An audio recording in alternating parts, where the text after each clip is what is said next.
जय माई की साथियों, नवरात्रि में प्रतिदिन हवन, जिसे अग्यारी भी कहते हैं, कैसे करते हैं चलिए देखते हैं। हवन के लिए एक कोई कुंड पात्र या मिट्टी का पात्र भी ले सकते हैं। लोहे का पात्र नहीं लेना है। अगर लोहे के पात्र में करते हैं तो उसके लिए उसमें मिट्टी या बालू बिछा लेंगे ताकि लोहे का दोष समाप्त हो जाए।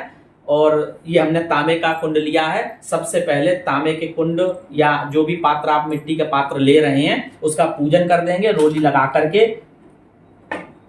चारों कोनों पे सामने इनका पूजन करके गंध अक्षत पुष्प छोड़ करके कुंड पूजन के बाद में हवन को देवी देवताओं का मुख कहा गया है। ऐसा होता है जिस देवी देवता को हम हवन के द्वारा हव्य देते हैं तो वो उनको प्राप्त होता है। इसलिए उसी भाव से उसी श्रद्धा के साथ में सारा करना चाहिए और उसी जैसे हम किसी को खिला रहे हैं उसी तरह से आहुति भी खिलानी चाहिए, देनी चाहिए।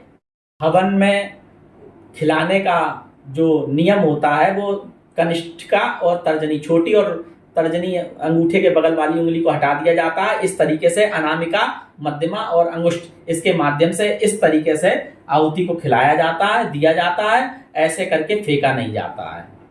तो प्रतिदिन का हवन कैसे करते हैं वो अब शुरू करते हैं। सबसे पहले अग्नि प्रज्वलित करेंगे। अग्नि प्रज्वलित करने के बाद में अग्निदेव के लिए अक्षत छोड़ देंगे। हमने गाय के कंडे पे कपूर में अग्नि प्रज्वलित की है और इसमें आम की लकड़ी लगा रहे हैं। अगर आम की लकड़ी आपके पास नहीं है तो आप गरी का गोला काट करके उससे भी कर सकते हैं, उस पर भी आहुति कर सकते हैं। सबसे पहले अग्निदेव को मीठा खिलाएंगे। बतासा, पेड़ा जो भी आप ले सकते हैं। ओम प्राणाय स्वाहा, ओम व्यानाय स्वाहा, ओम उदानाय स्वाहा, ओम समानाय स्वाहा। इस प्रकार से 4 आहुति मीठे की खिला देंगे। इसके बाद में एक पात्र में जल और एक में घी लिया है और थोड़ी सी सामग्री ली है।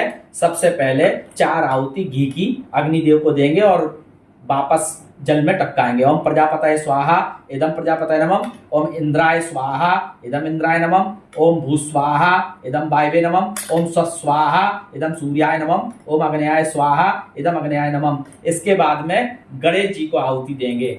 गणेश जी की आहुति देने के बाद ओम गंगणपतये स्वाहा। उसके बाद अम्बे गौरी जी की आहुति देंगे। ओम अंबिकायै स्वाहा। वरुण देवता की आहुति देंगे। ओम वरुण देवताभ्यो स्वाहा।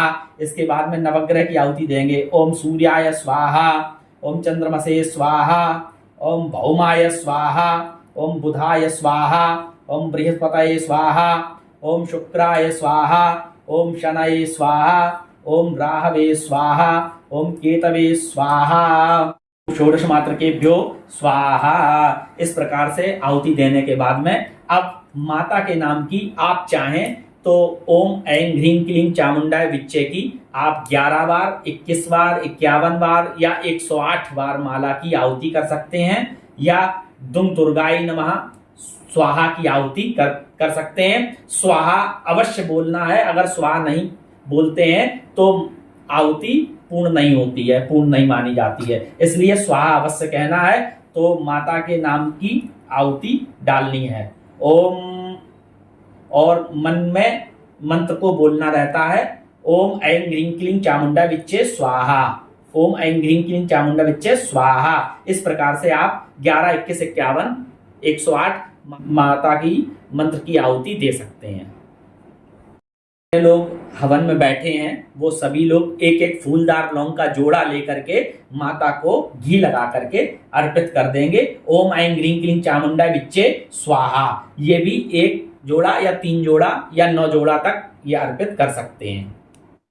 बाद में एक पान पर 1 सुपारी, 1 लौंग का जोड़ा और 1 इलायची और इस पे सामग्री रख करके घी छोड़ करके माता को ये चढ़ा देंगे। ओम ऐं ह्रीं क्लीं चामुंडा विच्चे स्वाहा। इसके बाद में 1 चम्मच घी थोड़ा सा और चढ़ा देंगे। इसके बाद चारों तरफ जल का घेरा बना देंगे और माता को प्रणाम करके आरती करेंगे। ओम जयंती मंगला काली भद्रकाली कपालिनी दुर्गा क्षमा शिवा धात्री स्वाहा स्वधा नमोस्तुते सर्वमंगल मांगल्ये शिवे सर्वार्थ साधके शरण्ये त्र्यंबके गौरी नारायणी नमोस्तुते। आरतिक्यम समर्पयामि। इसके बाद में आरती शीतल करके आरती को शीतल करके माता को आरती देंगे, स्वयं भी आरती लेंगे और जो भी पूजा की है उसके लिए माता से क्षमा प्रार्थना कर लेंगे। माता हमसे गलती जो भी हो गई हो पूजा के दौरान उन्हें क्षमा करें और अपना आशीष हम सभी पर बनाए रखें। ऐसा करके माता को पुष्प अर्पित करके मस्तक झुका करके प्रणाम करके माता को पूजा को विराम करेंगे। आप इसी प्रकार से प्रतिदिन ऐसे पूजन और हवन आप नवरात्रि में कर सकते हैं। जय माई की।